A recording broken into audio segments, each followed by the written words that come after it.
This is Radio Health Journal. I'm Reed Pence. This week, over the course of a lifetime, about 40% of people will develop cancer. But what many people don't realize is that the first steps toward cancer are happening in our bodies all the time.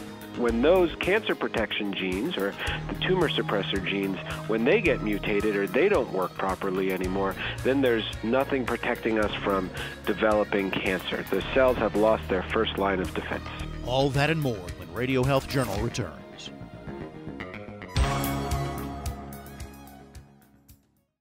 I'm Nancy Benson, host of Radio Health Journal. If you enjoy Radio Health Journal, you'll also like our sister show. Here's a preview of what they're covering on Viewpoints this week.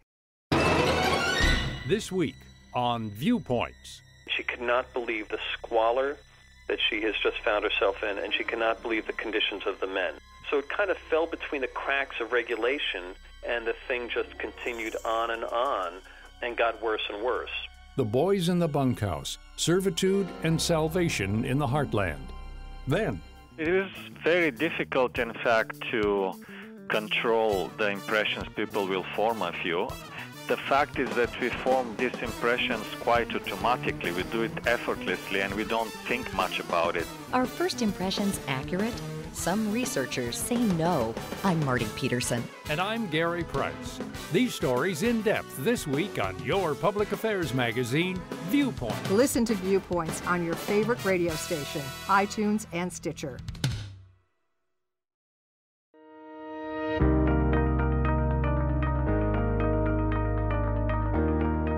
Curing cancer is the holy grail of medicine. Many researchers have spent their lives pursuing it. Many more have sought significantly better treatments. Doctors study cancer's vulnerabilities so they can attack cancer when it happens. And they try to understand why cancer happens in the first place, so someday they can prevent it. Normally, cells will divide when they need to and then stop growing. In the case of cancer, though, what happens is the cells continue to divide over and over and over again, and they've lost the ability to stop growing. That's Dr. Joshua Schiffman, professor of pediatrics at the University of Utah and an investigator at the Huntsman Cancer Institute there. And eventually they become so large that they take over an organ in the body. Sometimes they spread to different locations in the body. And if left untreated, they'll go on to almost certainly kill the patient. Over the course of a lifetime, about 40% of people will develop cancer. But what many people don't realize is that the first steps toward cancer are happening in our bodies all the time. But they don't get far. Every day, just walking down the street, we are getting hundreds of thousands, if not millions of mutations, but our body is designed to actually eliminate those so that we don't go on to develop cancer. Although even so, half of all men and a third of all women will develop cancer throughout their lifetime. And as we get older, our ability to fix those mutations and the accumulation of those mutations that sneak by our DNA repair system begins to grow. And if you live long enough, there unfortunately is a pretty good chance that you may develop cancer. Cells are dying in your body all the time, so your body needs to replace those dead cells. So, every time a cell dies, it's replaced more or less with another healthy cell. And sometimes that process goes awry, and a cell, it's not quite cancer all the way, but it's precancerous. And your body's immune system, for example, might recognize that precancerous cell as not being quite right and sort of mount an immune response against it and kill it. Dr. Vincent Lynch is assistant professor of human genetics and organismal biology and anatomy at the University of Chicago. Sometimes that process doesn't happen, and those cells escape, for example, that immune surveillance. And then they start to mutate in ways that makes it much harder for your body to recognize them as foreign. And that allows them to escape the normal mechanisms that keep uncontrolled cell proliferation in check. Why the immune system fails to detect those mutations is the subject of a great deal of research. As Schiffman says, age may often have something to do with it, but obviously sometimes it doesn't. Why would children get cancer? Because this is really an interesting question, right? Why would someone so young develop cancer at such an early age? They haven't lived long enough to accumulate all of those mutations that happens in time and all of the environmental exposure. So we believe that there's a strong genetic component that contributes to the risk of childhood cancer, and we're trying to understand exactly what that component is. Schiffman says a few children have a genetically weakened immune system. Their DNA repair mechanisms are themselves mutated, so their rate of developing cancer is very high. When cancer develops in any of us, a similar failure has occurred. There are over 22,000 different genes that we have as humans, and each gene has a very specific job. And if those genes get altered, changed, or mutated, then the instructions that those genes code no longer can be read, and that gene can't perform its job. And some of these genes, their job really is only to protect us from cancer. And if you start losing those genes, then you've lost your protection for cancer. Lynch and Schiffman say one of the principal cancer protection genes in the body is called P53 or TP53. It's so important that some people call it the guardian of the genome. When a cell starts to go awry, when a cell starts to have a mutation or turn into a pre-cancer, so that there's a spelling mistake in its DNA, P53 shows up on the scene and helps to fix it. It's almost like a big spell checker. So basically, it's hanging out in your cell all the time, doing nothing. And then if your cell experiences DNA damage, it does two things. It starts a stopwatch, which gives the cell time to repair the damage. So normally cells are dividing, and it stops the cell from dividing until the damage is repaired. The thing is, it's counting. It's not giving the cell an infinite amount of time to repair the damage. If it takes too long to repair the damage, it causes the cell to kill itself. And sort of the biological rationale there is, if there's only a little bit of damage, your cell can probably repair that without there being much of a side effect. But if there's a lot of damage, chances are the cell isn't going to be able to repair all of that damage very faithfully. So it can repair some of the damage correctly, but some of the damage may escape that repair. And if that's the case, it's better to just kill the cell. But when those cancer protection genes or the tumor suppressor genes, when they get mutated or they don't work properly anymore, then there's nothing protecting us from developing cancer. The cells have lost their first line of defense. Some animals, however, have a first line of defense that seems to never fail.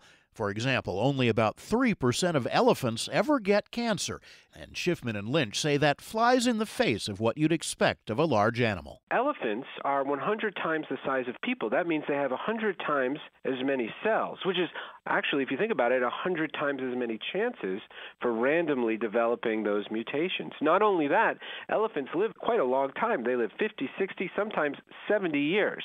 That many cells dividing decade after decade after decade, just by chance alone, all elephants should actually be dropping dead of cancer, but they almost never do. There's no relation between body size and the incidence of developing cancer. And on one level, the answer is really simple. These big things have just evolved ways to reduce their cancer risk. And on another level, the answer is really complicated. It's, well, okay, how are they doing that? How they're doing that has been the subject of both Schiffman and Lynch's research examining the elephant genome. Their separate studies in the Journal of the American Medical Association and the journal eLife show that the answer is pretty clear. Instead of 2 copies of that P53 gene we were talking about, all humans have 2 copies, one from their mother, one from their father.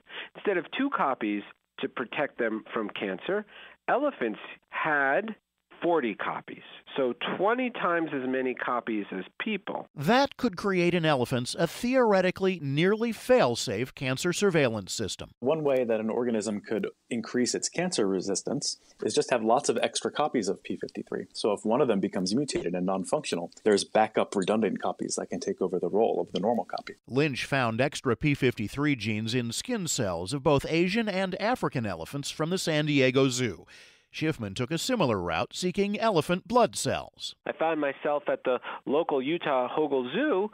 Whenever blood was being drawn, again, for other reasons, we were able to get some of it to our lab and study it. And sure enough, what we learned was that these extra copies of P53 indeed seem to be contributing to the ability of the elephant cell to rapidly remove any type of pre-cancer that was occurring. Schiffman put the elephant cells into a lab dish and exposed them to radiation and chemotherapy, prompting DNA damage to make them precancerous. and he did the same thing with human cells to compare how they worked. And what we found was that always the elephant cells were much more sensitive to the DNA damage. They were able to eliminate those cells with the cancer in it much more quickly. And we were able to demonstrate that the way they were doing that was they were activating this P53 system of cell death. And so the elephants, we were able to say, had evolved a much more robust system for eliminating cells that have DNA damage and can go on to form cancer. And this actually makes a lot of sense if you think about it from the perspective of an elephant. They're so large, so many cells, they can't afford to get cancer because they would go extinct. That research is going one step further now, with the goal of turning elephant P53 into something that can help people. We're trying to figure out, is there a way that we could actually somehow deliver this elephant P53 to actually give to our patients to maybe treat or perhaps even one day prevent cancer. And maybe in the future, who knows, make a medicine that could be given to people. Schiffman's team has exposed 7 different kinds of human cancer cells to elephant P53 with dramatic results. The cancer cells shrivel and explode, killed by the elephant P53. Similar to if you put human P53 into a cancer cell, we're able to actually use laboratory techniques to put the elephant P53 into it and observe the effects in some of these cancer cells. And we're able to show that some of these cancer cells in a dish are actually, like you said, exploding, undergoing apoptosis. They actually shrivel up and go into that death cycle and then just basically turn into little small pieces that finally disappear. So it's really very early, but it's still very encouraging. But if extra P53 is so protective, Lynch asks, why are elephants about the only animals that have it? If this was such a great answer to solving the cancer problem, why haven't all the other animals that we looked at, and we looked at maybe 100 of them, why don't they have extra copies of P53? And the fact that they don't suggests that there might be some trade-off that goes along with having extra copies of P53. Other studies that engineered extra P53 into mice show that they age quickly, at least when the P53 is turned on all the time. They didn't get cancer, but they quickly got old in other ways. That doesn't happen if mice are engineered so their P53 is active only in the presence of DNA damage. But genetically engineering everyone's immune system doesn't seem to be a likely strategy, at least not in the short run. Schiffman says the more likely route will be to try to create a medicine using elephant DNA. Can we actually figure out a way to take this elephant P53 and make a medicine out of it to help our patients, to help treat cancer that they have, or maybe one day in the way future to even prevent cancer? Just like the elephants don't have cancer, we want to figure out a way, how can we make it so that people don't have to get cancer again? Schiffman is hopeful, but he's also cautious. This is not a cure for cancer, he says, except in elephants, but it may bring us closer to one for humans as well. You can find out more about all of our guests on our website, radiohealthjournal.net. I'm Reed Pence. Blood clots affect about 900,000 Americans each year, resulting in about 100,000 deaths, more than from AIDS, breast cancer, and motor vehicle crashes combined. Hospitalization, surgery, and physical trauma are major factors that put you at risk for blood clots, according to Dr. Gregory Maynard, Chief Quality Officer at the University of California, Davis Medical Center. About half of all blood clots occur during a hospital stay or within 90 days of one. Most of these blood clots can be prevented, but fewer than half of hospital patients receive proper prevention measures. So before you're admitted to the hospital, talk with your doctor and develop a blood clot prevention plan. Anyone can develop a blood clot. The Centers for Disease Control and Prevention advises that you know the signs. Signs of a blood clot in the legs or arms include pain and swelling with skin that's warm to the touch, red or discolored. Signs of blood clots in your lungs are difficulty breathing, chest pain that worsens with a deep breath, coughing up blood, and a faster than normal or irregular heartbeat. If you think you have a blood clot, seek immediate medical care. Find out more from the National Blood Clot Alliance at stoptheclot.org.